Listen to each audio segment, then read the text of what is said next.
ನಮಸ್ಕಾರ ವೀಕ್ಷಕರೇ, ಅನ್ನ ಪರಬ್ರಹ್ಮ ಸ್ವರೂಪಂ ಚಾನಲ್ಗೆ ಸ್ವಾಗತ.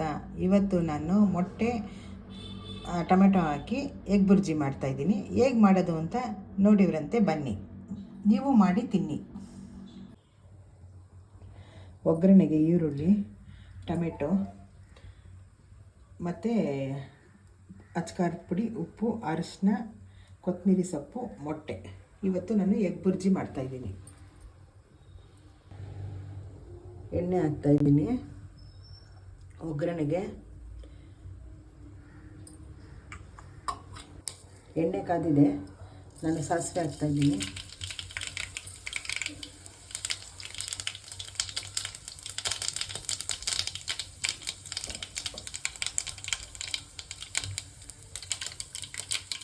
ಸಾಸಿವೆ ಆಗಿದೆ, ಈರುಳ್ಳಿ ಹಾಕ್ತಾಯಿದ್ದೀನಿ. 4 ಮೊಟ್ಟೆಗೆ 4 ಈರುಳ್ಳಿ ತೊಗೊಂಡಿದ್ದೀನಿ ನಾನು, ದಪ್ಪಗೆ. ಈಗ ಈರುಳ್ಳಿ ಫ್ರೈ ಆಗ್ತಾಯಿದೆ, ಇನ್ನೇನು ಆಗ್ತಾ ಬಂತು. ಟೊಮೊಟೊನ ಆ್ಯಡ್ ಮಾಡ್ತೀನಿ. ಇವಾಗ ಟೊಮೊಟೊನು ಚೆನ್ನಾಗಿ ಫ್ರೈ ಮಾಡ್ಕೊಂಡು, ಚೆನ್ನಾಗಿ ಫ್ರೈ ಆಗಬೇಕು, ನೀರೇ ಇರಬಾರ್ದು.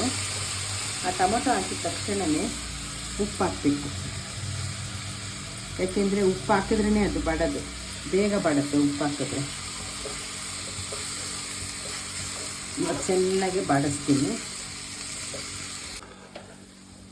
ಈಗಾಗಿದೆ ನೋಡಿ, ಟೊಮೆಟೊ ಚೆನ್ನಾಗಿ ಬಾಡಿದೆ, ಹಸಸಿಗ್ಲ ವಾಸನೆ ಎಲ್ಲ ಹೋಗಿದೆ.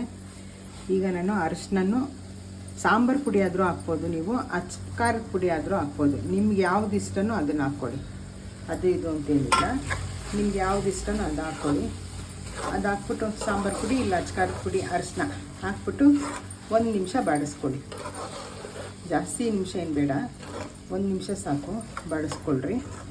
ಬಾಡಿಸ್ಕೊಂಡಾದ್ಮೇಲೆ ಈಗ ಮೊಟ್ಟೆನ ಚೆನ್ನಾಗಿ ಶೇಕ್ ಮಾಡಿಟ್ಟಿದ್ದೀನಿ. 4 ಮೊಟ್ಟೆನ 4 ಮೊಟ್ಟೆ ಹಾಕ್ತಾಯಿದ್ದೀನಿ.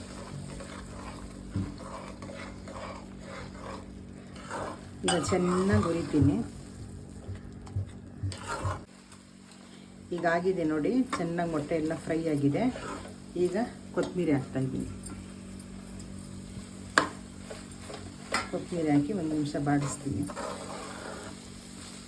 ಹೆಂಗಿರುತ್ತೆ ಗೊತ್ತಾ, ಸೂಪರಾಗಿರುತ್ತೆ ಚಪಾತಿಗೆ, ಪೂರಿಗೆ. ಏಕೆಂದರೆ ಮಕ್ಕಳು ಒಬ್ಬೊಬ್ಬರು ಮೊಟ್ಟೆ ತಿನ್ನಲ್ಲ. ಈ ಥರ ಮಾಡಿಕೊಟ್ಬಿಟ್ರೆ, ಟೊಮೆಟೊ ಗೊಜ್ಜು ತೊಗೊಂಬ ಅಂತ ಅಂದ್ಬಿಟ್ರೆ ಸುಮ್ಮನೆ ತಿಂತಾರೆ. ಎಗ್ ಬುರ್ಜಿ ಅಂತ ಹೇಳಕ್ಕೆ ಹೋಗ್ಬಾರ್ದು ಮಕ್ಕಳಿಗೆ. ಈ ಥರ ಕೊಟ್ಬಿಟ್ರೆ ಗೊತ್ತೇ ಆಗಲ್ಲ, ಸೂಪರಾಗಿ ತಿಂತಾರೆ, ಚೆನ್ನಾಗಿರುತ್ತೆ. ಸ್ವಲ್ಪ ಮಕ್ಳಿಗೆ ಸ್ವಲ್ಪ ಖಾರ ಕಡಿಮೆ ಹಾಕಿ ಕೊಡಿ. ಈಗ ಆಯಿತು ನೋಡಿ, ಸೂಪರಾಗಿದೆ ನೋಡಿ. ದಯವಿಟ್ಟು ನನ್ನ ಚಾನೆಲ್ ಅನ್ನ ಪರಬ್ರಹ್ಮ ಸ್ವರೂಪಂ ಚಾನೆಲ್ಗೆ ಸಬ್ಸ್ಕ್ರೈಬ್ ಮಾಡಿ, ಲೈಕ್ ಮಾಡಿ, ಕಾಮೆಂಟ್ಸ್ ಹಾಕಿ. ಪ್ರತಿಯೊಬ್ಬರು ವೀಕ್ಷಕರಿಗೆ ಕೇಳ್ಕೊಳ್ಳೋದು ಅದೇ.